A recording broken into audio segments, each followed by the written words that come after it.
accessed the podcast of OA. Located deep within Sector 14845 and powered by the Emerald Light of Will, the podcast of OA is your guide to the Green Lantern universe. Hosted by Lantern Myron Rumsey, the podcast of OA begins now. Hey fellow Owens, you're back with us for another episode of the podcast of OA. This is episode number 186, and in this episode, Phil and I are going to be chatting about two issues of the early part of Geoff Johns' run, Green Lantern number 7 and number 8 from 2005. I'm your co-host Myron Rumsey, and I'm joined by our good friend Phil Bova. Phil, we're near the end of January. Things are going well. Things are looking up. How are things in your world? I know you sound like you're a year older, maybe.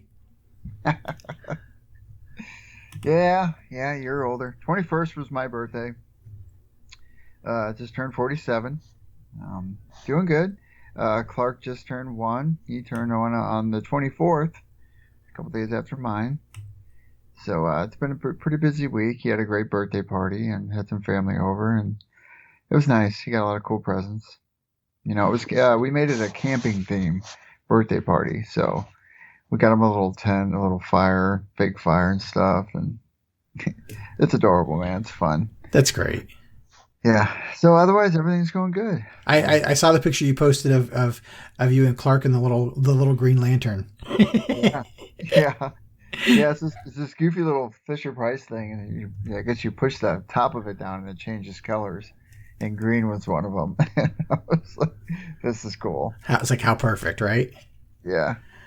Well, a lot of stuff to talk about in this episode. We're not talking about new books this time around. We're talking about classic Green Lantern from 2005, early part of the Johns run. Excited to be talking about that. A couple pieces of Green Lantern news. One is something that just came out a day or so ago, and that's that Funko kind of stuffily announced that they're doing a new line of Lantern Funko Pops, which is something a long time coming. I mean, they did back in the Legion of Collectors, there was a 4-pack that they did, and there was a John Stewart exclusive at one point, and they did one last year from Alan Scott and the 80th anniversary.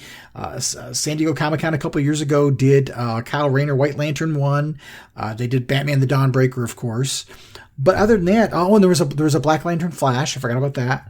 But other than that, there really have not been a lot of Lantern-related Funko Pops. And the next one that's coming out in February is Black Hand. And supposedly they're doing a White Lantern next. Now, whether that's going to be a repaint of Kyle Rayner and a reissue of that, or if they're going to do another character as a White Lantern, we don't know. But I'm excited about it.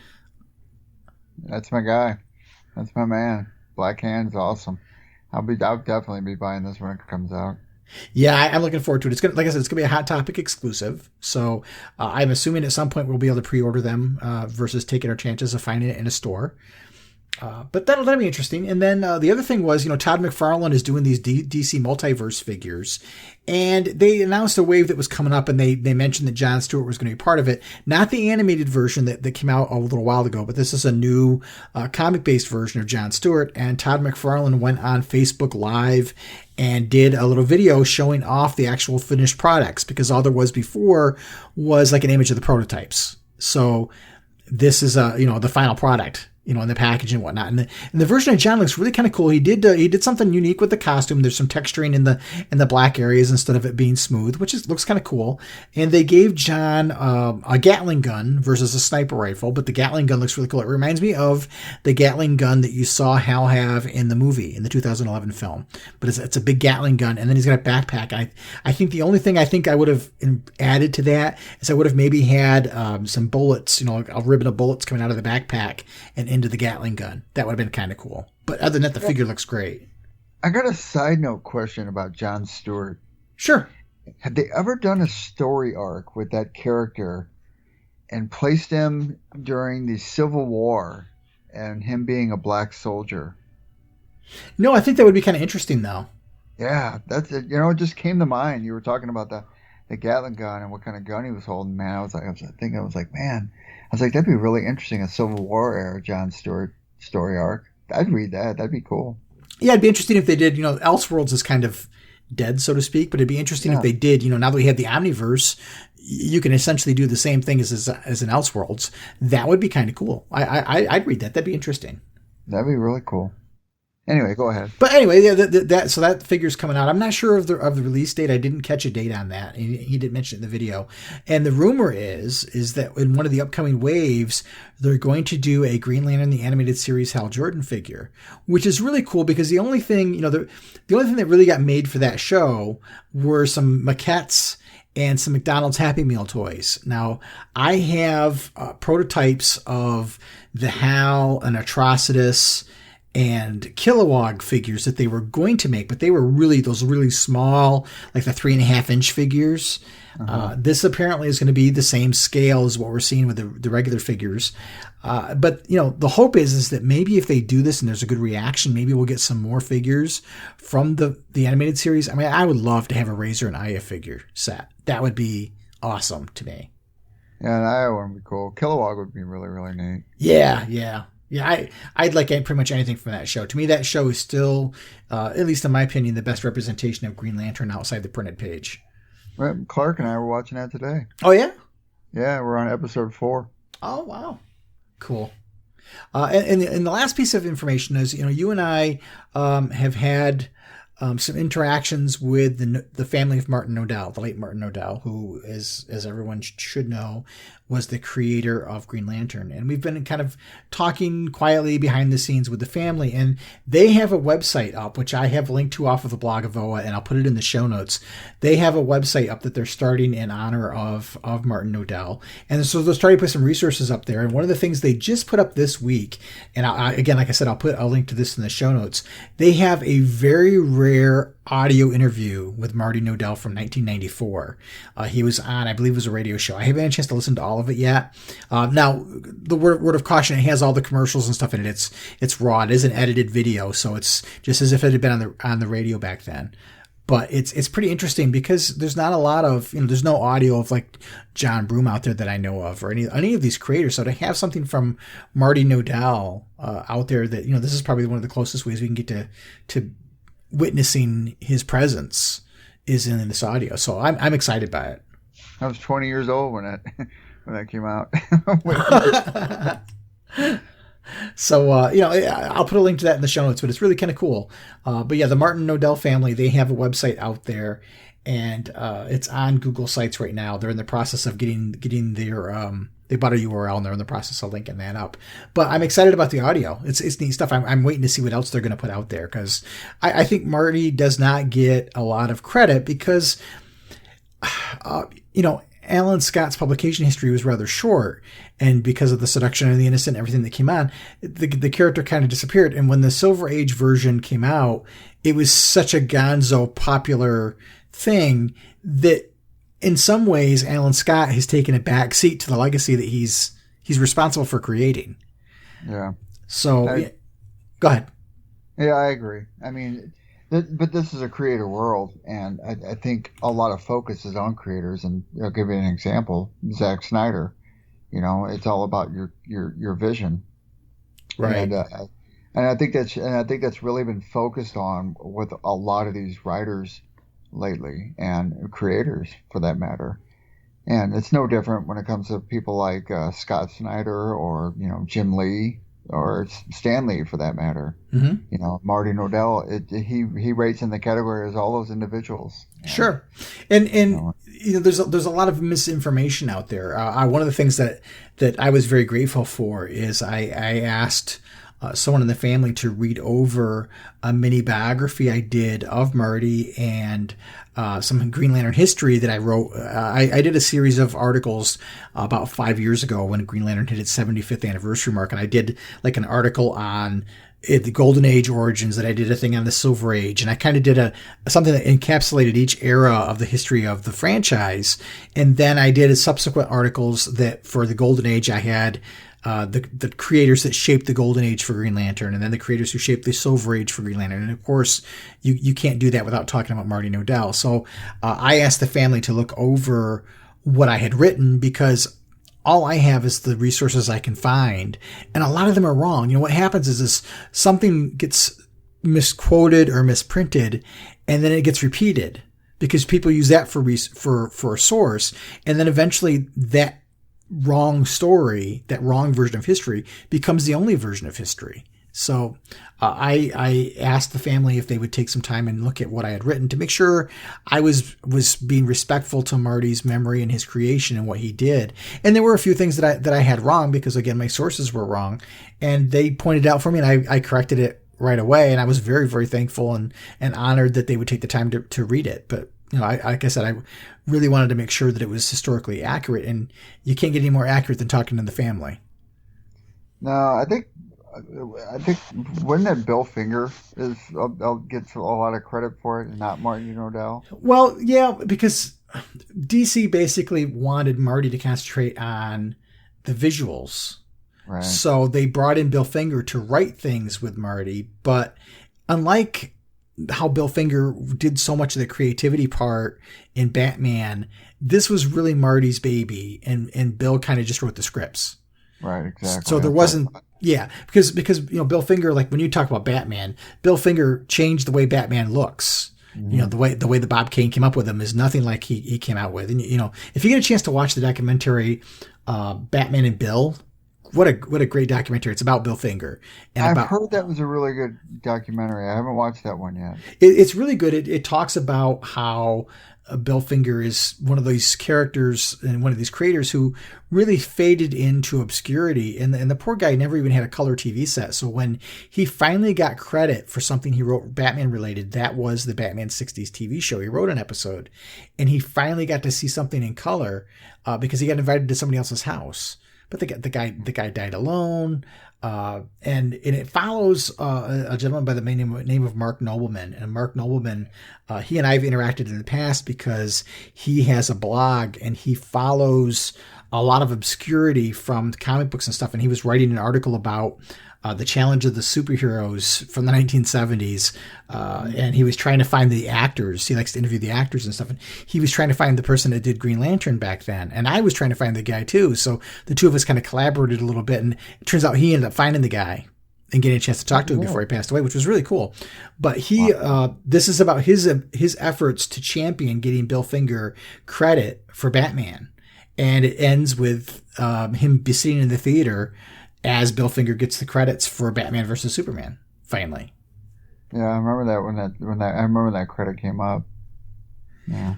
Yeah, it's really a good documentary. But unlike in the situation with Batman, Green Lantern is really all Martin Nodell.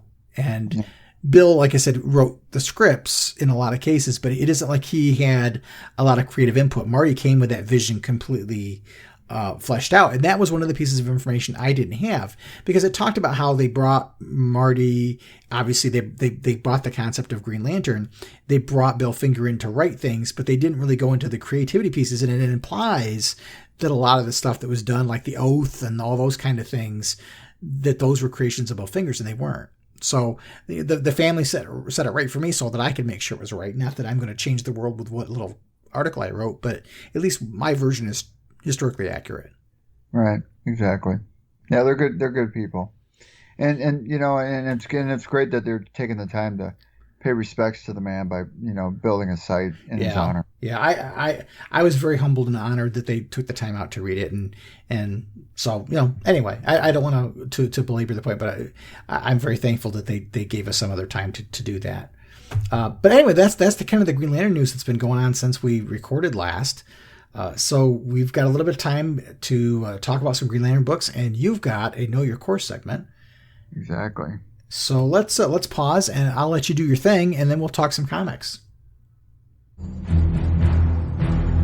Yeah, in blackest day or brightest night, watermelon, cantaloupe, yada yada, a superstitious and cowardly lot, with liberty and justice for all.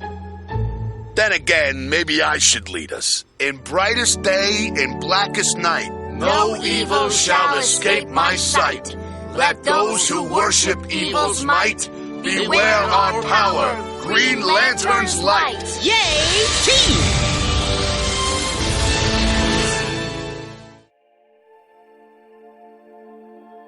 All right, welcome back, fellow Owens, for another Know Your Course segment. This week, we bring you Von Daggle. Von Daggle's first appearance was at Green Lantern Corps Volume 2, Number 7, and the character was created by Keith Champagne and Patrick Gleason. His affiliations are the Green Lantern Corps and the Corps. He is from Sector 0700 for the home planet of Durla. Few, if any, Green Lanterns are aware of the existence of the Corps, the Guardian's top-secret Black Ops unit, or of its leader, Von Daggle. Von Daggle is a Durlan, possessing the shape-shifting powers of that species. Over the years, Von Daggle and a select few Lanterns operated as the Guardian's top-secret unit that, in his words, lives in places too dark for the light of the Corps. And there you go, fellow Owens. Another cool addition to the Green Lantern Corps, Von Daggle.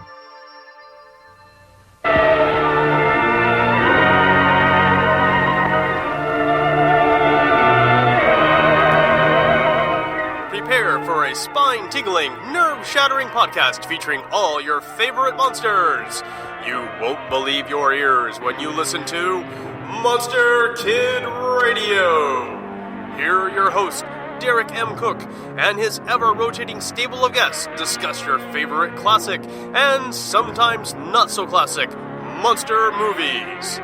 Subscribe to Monster Kid Radio through iTunes or Stitcher, or visit monsterkidradio.net before the next weekly episode of Monster Kid Radio. Go through the archives for interviews with Sarah Karloff, Victoria Price, and Joel Hodgson. Listen to discussions about movies like Creature from the Black Lagoon, Island of Terror, and King Kong. And don't forget convention coverage from Monster Bash and the H.P. Lovecraft Film Festival. Classic monsters, modern talk, and the head of Rondo Hatton. Only on Monster Kid Radio.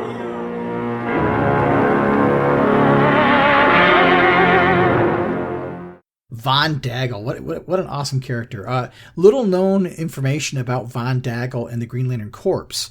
That story that ran in the Green Lantern Corps book by Keith Champagne was really, really popular. And basically the Green Lantern Corps was kind of a Black Ops version of the Green Lanterns. And the story that was in Green Lantern Corps, I think it was issue 8 is where it started. That's where Ramey Hall first shows up. And it features Guy Gardner kind of doing a mission with the Green Lantern Corps. And it proved to be really, really popular. So basically Keith Champagne was approached about doing a miniseries. And he said, I ran into him at a convention a couple years ago when we could still do conventions. And he told me that he actually has a finished miniseries, completely drawn and written, that was going to be printed, and DC pulled the plug on it because it didn't line up with where Geoff Johns was going with the Green Lantern Corps. Oh, and and so they didn't want to have this deep cover undercover doing things that are kind of questionable story with the bright and shiny Green Lantern Corps. They thought it would be too much, so the whole story got mothballed, and I almost had Keith Champagne talked into sending me the pages, not the actual artwork and stuff, but scans of the entire series, because it's done. What a shame. And it's a shame that it'll never see the light of day. Probably not. But he almost sent it to me. I'd given him my email address, and he said he'd try to, but he had to think about it whether or not he could actually do it, legally or not. He wasn't sure whether his NDA or whatever would keep him from doing it, or would he get in trouble if he shared it and that kind of thing. So I think he kind of balked at it in the end, thinking probably it wasn't the best thing to do. It's funny though. Sometimes one of the upsides to doing this show and doing the blog of OA is some of the creators know of the stuff we do. And so when I bumped into them at conventions, it's interesting how they will tell you stuff that you can't repeat.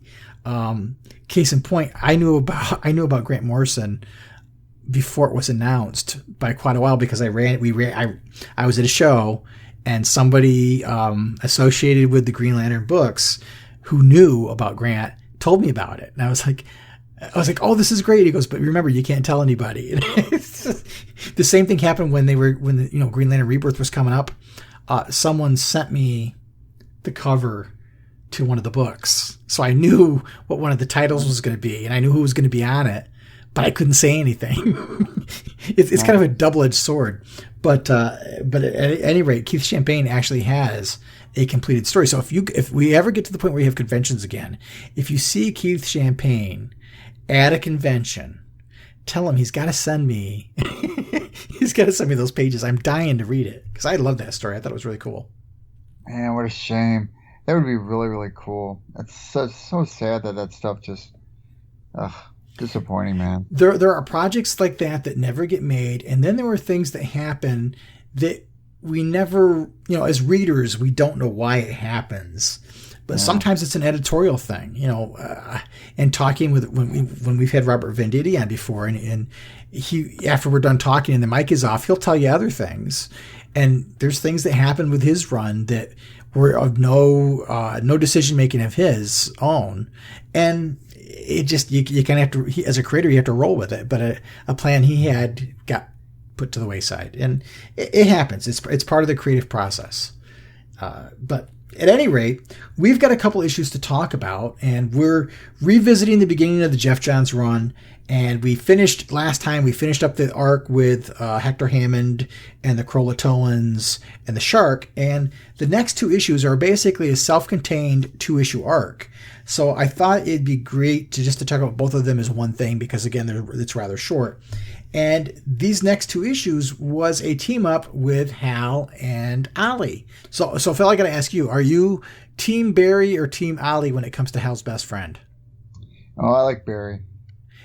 Me too. I enjoy Ollie, don't get me wrong. There's things about Ollie I like, but it's such interesting. It's different friendships.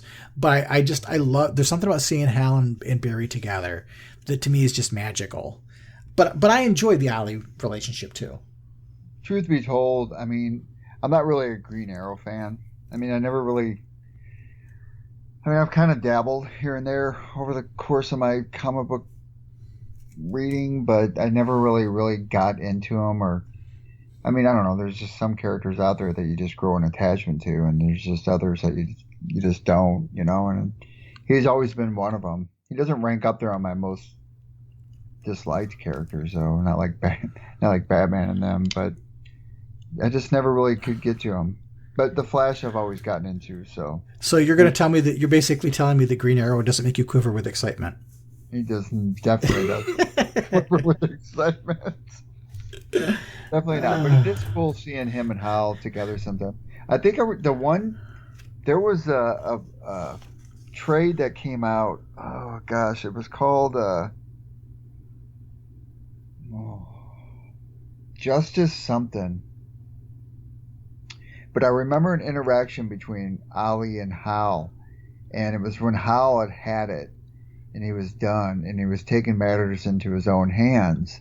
And he was confronted by the Justice League, Superman. Cry for Justice, I think it was what it was. That sounds right. Yep. Yeah, it had Gorilla Grodd in it.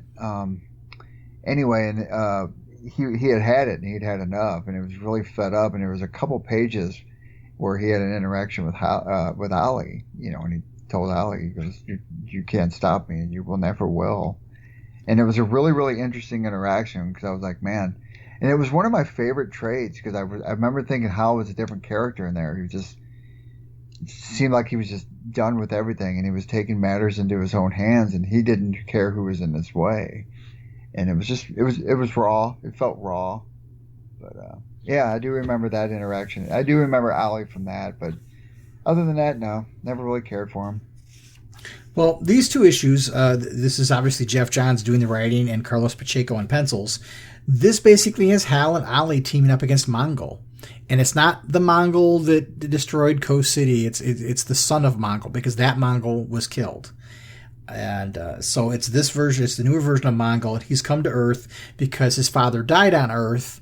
And he's there to kind of avenge his father. And he knew that one of his father's missions was to conquer Earth. So he's going to do the same thing. But he's got something kind of in his way. But he comes to Earth. He arrives with Earth with Black Mercy in tow. And for those of you that don't remember what Black Mercy is, it's probably best remembered from a 1985 Superman annual in a story called For the Man Who Has Everything. and the Black Mercies kind of attach to the victim and kind of absorb the energy, the life force out of them. And to keep them from fighting back, they implant basically visions of what their perfect vision is for the future and for themselves as a way to sedate you. And so he's basically come to Earth with these Black Mercy plants. Not really sure what exactly they're going to use yet, but like I said, the Black Mercy is a plant that really kind of creates a dream of the perfect life by tapping into the pleasure centers in a person's brain and keeping them paralyzed and then kind of feeding off of them at the same time. And this is before Mongol eventually takes the Black Mercy and fuses it with a yellow power ring and uses it to basically, instead of feeding you your best vision, it feeds you nightmares, which is kind of cool. That's really cool. Yeah. But in this issue, he comes to Earth with a Black Mercy in tow. He shows up in Ohio, and there's a little scene in the beginning, and then it jumps to Coast City, and you kind of see, it's interesting because you see Hal kind of just doing the man about town around Coast City as they're trying to rebuild Coast City, and there's things about how Coast City is not really bringing people back. And there's a quote in there from a radio channel that says that for every 2 people that have been moving to Ghost City, 1 leaves. So it's really kind of slowed down. And there's construction going on, and a guy who's working on a girder, the girder falls, and the guy's on it, and Hal saves him by stopping the girder, and Ollie saves the guy by using an arrow, and you see the 2 of them together. So the 2 of them are just kind of hanging out, revisiting a little bit because Hal's back. Ollie's been back for a little while. And it's interesting, there's a little bit of a sequence here where Hal's brother Jim calls, and it's Hal's nephew's birthday, and Hal's kind of blows off going to the birthday party because he's got things to do. And then at the same time, there's some interaction with John because John basically lets him know that they're looking for paperwork for Despero because they captured Despero in the Justice League. And this is when DC was kind of a little bit more tight in its continuity. So what had just happened on the pages of the Justice League is that the watchtower on the moon blew up. And Despero had caused it he was one of the people they were fighting. And so Despero was sent to Oa.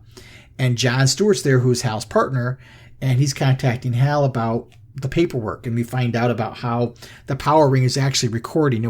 We talk a lot these days about how police are wearing cameras when they're out, and the ring kind of records everything. And of course, Ollie gets into this whole, you mean to tell me that you're letting it record everything you do? And Hal comes back and says, well, the only ones paranoid about Big Brother watching are the guys that are doing something wrong, which is an interesting take, I guess. Yeah. And John Stewart mentions that the person responsible for the destruction of the watchtower is Mongol. And so that, of course, sets Hal off because Hal doesn't realize that Mongol's dead. He initially thought that this was the Mongol. And he's like, this is the guy who led to my downfall. This is the guy who helped Parallax become a thing. And so he wants to go off headstrong with Ollie in tow and go after Mongol. And Mongol is there, and at the same time, you find out that his sister Mongal, she and her brother are not seen eye to eye in the wake of their father's death, and so there's a little bit of tension going on there too. So it's interesting there. We find out that Jim Jordan is in Coast City trying to set up an insurance agency. And he, like I said, his brother kind of blows him off, and then Hal and Ollie arrive, and they start having a fight. And what's really kind of cool is, at one point during the fight, and Hal and Ollie are kind of taking it to Mongol, and Hal does some neat arrow constructs and so on. But once the Black Mercies take root, you don't know what happened because you don't see it happen. Suddenly you see reality kind of change, but not in a visual way. Suddenly the dialogue changes a little bit. And there's a cool scene where Mongol still thinks the ring has a vulnerability to yellow, so he takes his shirt off because he's like, without my armor, your ring is powerless. And so you've got Mongol charging at Hal and Hal charging at Mongol, ready to throw down. And he's like, one thing you don't realize is that my ring works on yellow these days. And so he pins Mongol to some boards with these giant arrow constructs. And then the Black Mercy attacks Ollie, and Hal's trying to stop them. And the last thing you see is Ollie say, "Watch out!" And what's this thing supposed to do? Tickle? So you don't realize at that moment that the Black Mercy's actually latched on and it's starting to change reality. And Connor shows up to talk to Ollie, and it's a very father-son relationship with, if you know anything about Ollie, he's never been particularly a good father, but here he's Father of the Year material. And then something happens and there's a phone call that Hal's ring intercepts, and it's his father. And that's at the point which you realize, wait, the Black Mercy's actually on him because Hal's dad can't be there, obviously. All right. And it ends with the... Go ahead. Yeah, I was going to say, that's really that cool shot at the end with him standing with the Black Mercy on his chest. Yeah, and Mongo's like, nobody lives a perfect life, not even you, Hal Jordan. And the two of them are on the ground, and the Black Mercy's on Hal's chest, and he's talking to his father on the cell phone, and Ollie's talking to his son, saying, "Never missed a birthday, son, not since the day you were born." So it's interesting because one of the things that the Black Mercy plant really allows you to do is explore the characters about what really motivates them. What do they really want? Because this is an unfettered access into the subconscious of the characters that have the Black Mercy attached to them. Mm-hmm. And so the next part of the issue, when you shift into issue 8, you see Connor and Ollie fighting together, and they come home. And the only thing I think I had a problem with here is that Ollie doesn't come home to Black Canary. Oh, yeah, you're right.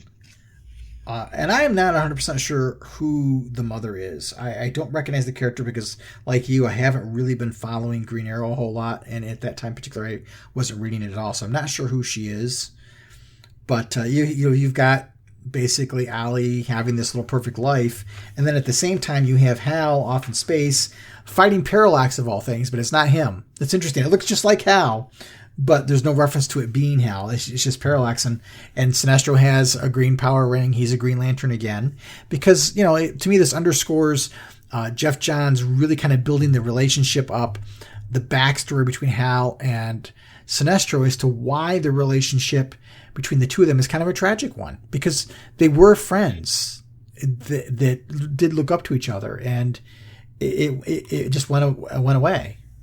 And that Parallax really does look like Hal. Yeah. I'm assuming it's supposed to be Hal, but they don't really come right out and say it. They just kind of visually show you that. But it's cool to see all the Green Lanterns fighting against the Parallax creature and our character and Sinestro there. And when they get done, you see Kyle and John trying to help Guy up because Guy couldn't cut the mustard through the whole fight, which I thought was kind of funny. Basically knowing their past history and stuff. But there's a neat panel where Hal says to Sinestro, "For once I thought I'd lead the troops." And Sinestro says, "Your instincts are righteous, Jordan. Your actions valiant. Never let yourself believe I am not more than proud to call you my protege and my friend." And that gives you all the insight you need to know about these two characters and what Hal's side of that dynamic really is, and how hard it's got to be for him to fight Sinestro when he was someone that he admired and looked up to. Right. And it's interesting.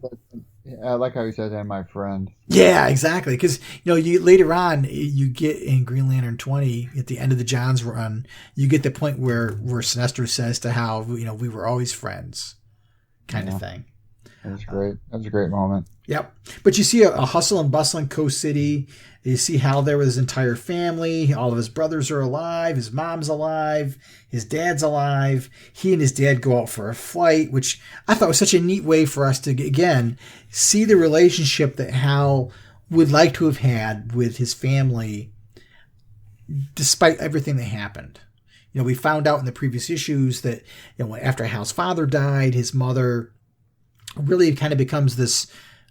She gives way to fear, and her children, her two of her sons, follow suit, and they're afraid to do pretty much anything. And Hal's the one who's a rebel, and he was kind of ostracized from his whole family because he couldn't live up to the promise his mother kind of forced him to take it, and that you're not going to be like your dad, you're not going to fly. And when Hal's 18, he joins the Air Force. He's basically blackballed from his own family, and then when he finds out his mother's dying, he gets himself kicked out of the Air Force so he can go see his mom and keep his promise saying, I'm not flying anymore, only to find out she's died before he gets there. So it's that tragedy, and here you see the relationships that Hal wishes he had kind of had. Which is what he's at the hands of the Black Mercy. Yeah. It's I like the Black Mercy as a plot device. It can be overused, but in some cases it works out really well. And while I don't think these two issues are particularly strong issues, I think they're good, I don't want to say world building, but they're good character building and showing you the universe and putting some plot elements in play that are going to pay off down the line. Mm-hmm. Good primer. Yeah, really. And again, you're seeing more and more about this stuff. And what you find out is that he's using the Black Mercies because he needs something from his sister. And he's going to use the energies from the Black Mercy to power a portal and teleport Mongal to him so that he can deal with her once and for all. But you see you see Ollie arrive at the birth of another child. Yeah, I saw that. That's really interesting. And again, when's the last time, Ollie was never present for any of the birth of his children. So it's interesting. But he realizes once he gets it, and he starts to realize, this isn't right. This isn't really what I want. Because what we find out is that Ollie and Hal are tethered to the same Black Mercy. And because Hal's got more willpower, it's feeding more off of Hal. So because his willpower is stronger, what he wants for Ollie is what Ollie's experiencing. He's not experiencing his perfect future. He's experiencing the perfect future that Hal wished he had. Right. Which is a cool take on the story.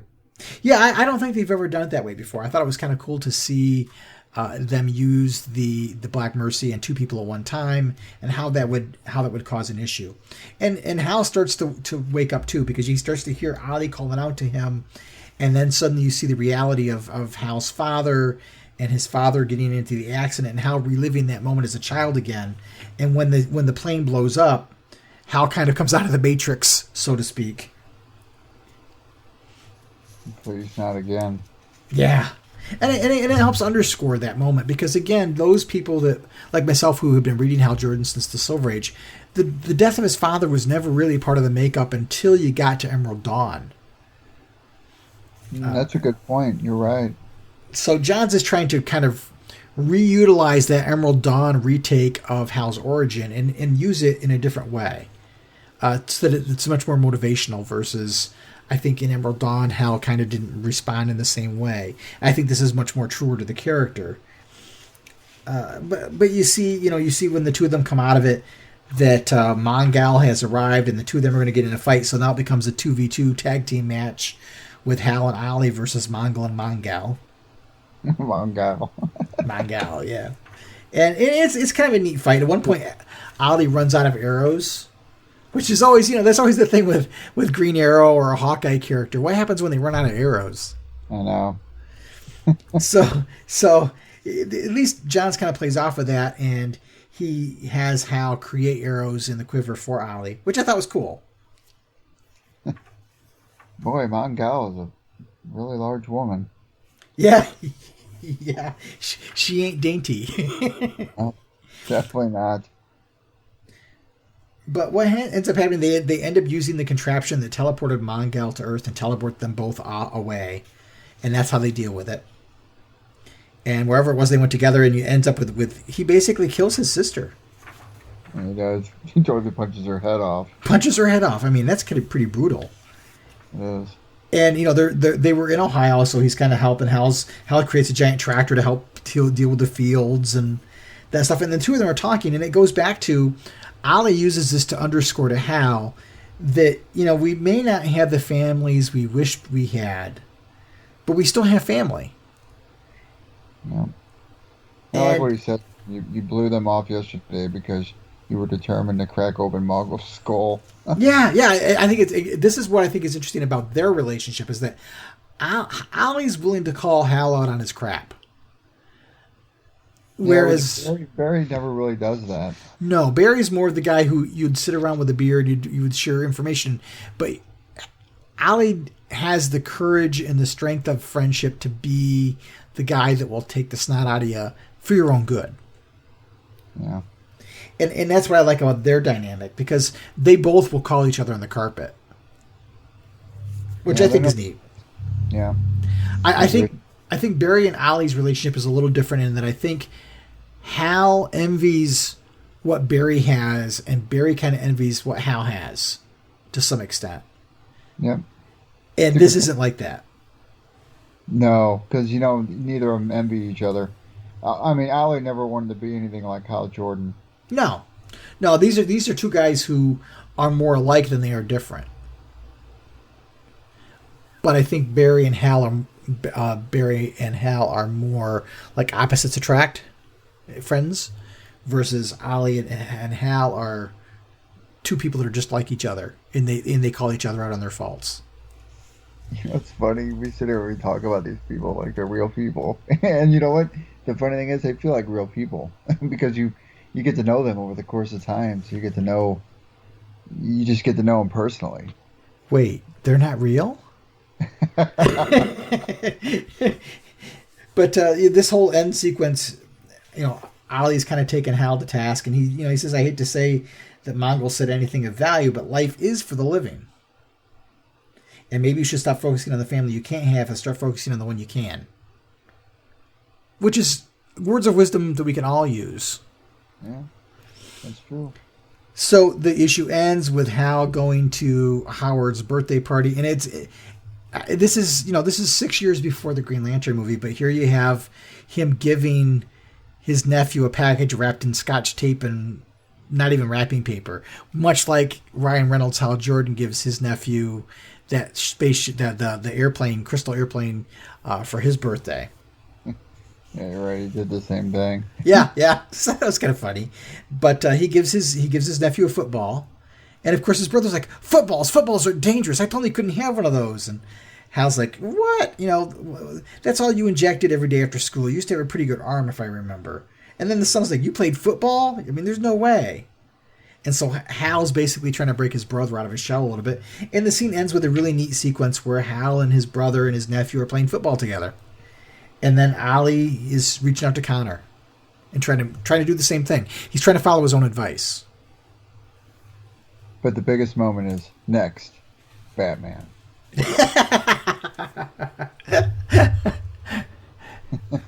So it was a nice little 2-issue arc. Again, I wouldn't say it was the high point of the series so far, but it was certainly enjoyable. And to me, this was more about character study and laying some foundation than anything else. That's a good way to put it. Yeah, I like doing these Geoff Johns runs. I mean, it's just these Geoff Johns issues. I mean, 'cause it's been a while since I've looked into them. And the artwork is great. Yeah. Carlos Pacheco is really an underrated artist. I don't really see much by him anymore either. No, I can't say that I've heard his name lately. And it's interesting because these 2 issues tied to obviously the Justice League book, which Geoff Johns was also writing at the time, but it also connects kind of tangentially to the revival and the revitalization of the Green Lantern Corps, because when this issue came out, the Green Lantern Corps Recharge miniseries was just starting. And so that little sequence you see in the beginning is all of the new recruits showing up on Oa and how they're interacting with all these new people, because they're just getting ready to launch again another Geoff Johns series with artwork by Dave Gibbons. Oh no, he was doing writing with Dave Gibbons, and Pat Gleason did the artwork. But this was the Green Lantern Recharge is where we got the introductions to Soranik Natu, Vath Sarn, Izamak Cole. A lot of those founding members that were part of this new version of the Green Lantern Corps took place in that series. And so this book kind of had a little bit of an aside, because you're starting to see the continuity come together. Because when Peter Tomasi and Geoff Johns wrote the Green Lantern Corps and Green Lantern books respectively, they really kind of worked together in tandem. It's not that every book interacted with each other book, but what happened in one, you kind of knew what was going on in the other if there was reference that was going to be made. If Hal was going to contact Oa, whatever was going on in the Green Lantern Corps book was reflected there. And to me, that's one of the things that I really do miss. I felt, at this timeline, I felt like the DC Universe was much more connected. It felt much more like a living, breathing entity, because you had books that what happened in one book mattered in another book. And I do kind of miss that. I I was talking about that the other day with somebody about how I missed the connective tissue with the titles. You know, it would be nice if they went back to it, but it seems like they're more about the singularity stories lately. Yeah, I agree. It's one of the things that I miss. I miss the connected universe. Mm-hmm. And I remember back during this time frame, I think I was buying 90 to 95% of the DC catalog at that point, because I felt like everything was connected, and I felt not that I had to buy it all, but I wanted to. I wanted to know what was going on because I'd get a little hint about what was going on somewhere else. I felt like I wanted to know more about what was going on, so I was buying more product. Well, think about this. You know, I still am a big Superman fan. You know, and back in the day, they had 5 titles that were out. You know, right. And when you read Adventures in Superman, the next issue, Action Comics, would be the continuation of that story, and then the next issue, Superman, Man of Steel, would be the continuation of that story, and then the next issue would be, you know, Superman, and then Superman, Man of Tomorrow, and then the story would keep going. They used to use that little diamond. They had that little diamond. With we kind of call it the triangle era, where they had that little diamond or triangle that basically numbered the book so you could tell what chapter was after what. And the downside was, if you were a Superman fan, you were buying all 4 books, otherwise you'd get lost. But then at the same time, the continuity felt so tight, everything mattered, and you could follow along more because everything was happening on a weekly basis. Mm-hmm. It was cool. It was a cool era. I remember. I mean, it was expensive, but I remember buying them. It was a good time. Well, it kind of hurt in the wallet a little bit, but at the same time, you didn't feel like you were being taken advantage of as a customer. You legitimately wanted to read them because you were interested in the stories, and the writers were working together as a cohesive unit. It's the same way back in the era when, after the John Byrne Man of Steel series and they relaunched Superman back then, they did the same thing. You had those different writing teams, and they would get together and plot things out, and you had the same thing, and it just felt very connected and very organic. You felt more emotionally invested in the characters, and I think that's one of the things that DC has lost over the years. It was rewarding. Yeah, it's a good choice of words. Good choice of words, my friend.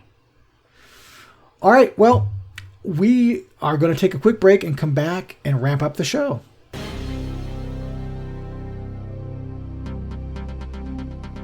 What up, dweebs? This is Guy Gardner. You're listening to the podcast of OA. All right, fellow Owens, welcome back. And Myron, another episode in the bag. 2 great issues, Geoff Johns era. More to come, but I'm not sure what we have to talk about next. I guess that would be the first issue of Future State coming out. The second issue of Green Lantern Future State. Yeah, second issue, sorry. So I guess that'll be our next issue we discuss. Yeah, it might be lively. I don't know. It depends on how it is. I want to give it a shot to see if it's better. If it's better than that first issue. Hopefully it is. Hopefully we're pleasantly surprised, and it's an uptick. I'm cautiously optimistic, and I hope for the best, but I don't. I can honestly say I don't expect that I'm gonna get what I want out of it, but I'm still gonna give it its due. It's Green Lantern, so we still have to abide by the Owen oath. You're right.